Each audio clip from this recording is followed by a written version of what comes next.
Le risque d'une politique climatique qui n'inclurait pas tous les pays réside dans le fait que les politiques unilatérales sont forcément beaucoup moins efficaces puisqu'elles ne contrôlent pas ce qui se passe dans les autres pays du monde.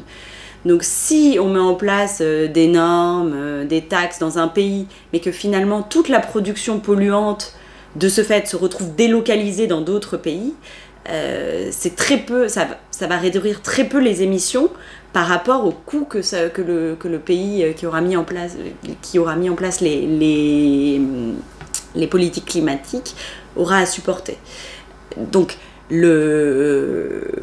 ce qui se passe avec les fuites de carbone sur les marchés de l'énergie, donc ce charbon qui n'est pas utilisé localement, domestiquement, mais qui est utilisé ailleurs. Il y a aussi d'autres canaux par lesquels ces fuites de carbone peuvent passer.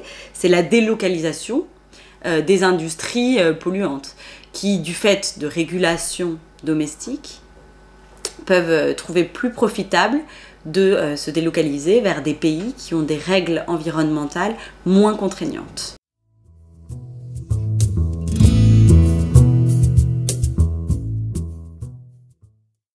Le problème principal de la lutte contre le changement climatique, on a l'impression en ce moment que c'est d'arriver à faire coopérer les pays entre eux pour qu'ils trouvent une solution globale et qu'ils veulent bien signer un traité tous ensemble. Pourquoi ?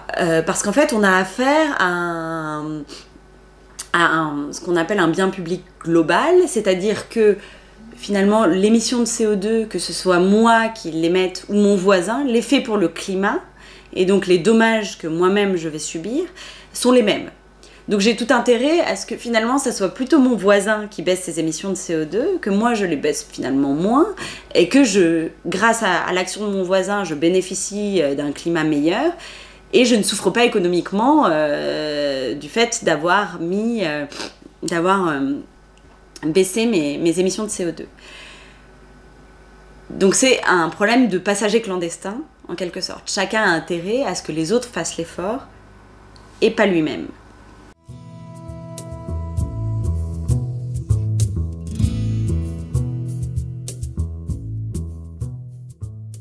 Une manière d'arriver à inclure tout le monde dans les négociations, il y a beaucoup de gens qui réfléchissent là-dessus. Une des manières qui est évoquée, c'est les normes technologiques. Par exemple, on peut imaginer qu'on mette en place une norme pour que les avions se posent dans les aéroports européens.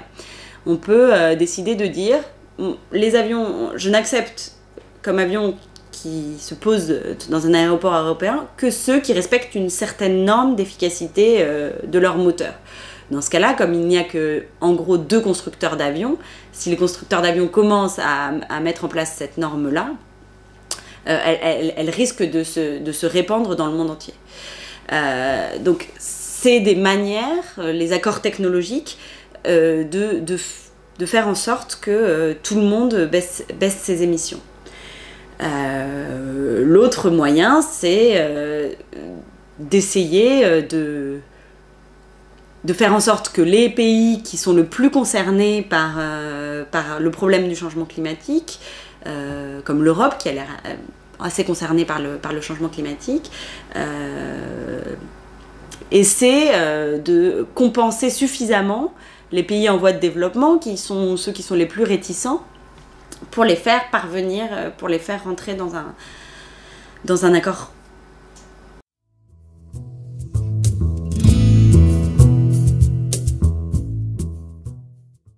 Les moyens de rendre les accords climatiques internationaux contraignants sont peu nombreux.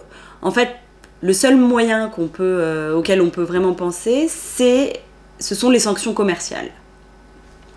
C'est ce qui marche, c'est la seule chose qui marche à peu près. Les pays ne sont pas d'accord, la plupart des pays ne sont pas d'accord pour l'instant pour signer un accord qui inclurait des sanctions commerciales en cas de non-respect des engagements.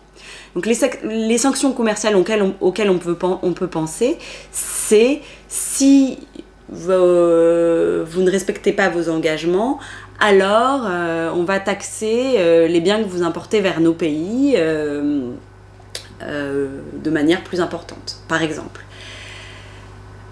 Il y a peu de chances que l'accord aboutisse à ce type de sanctions.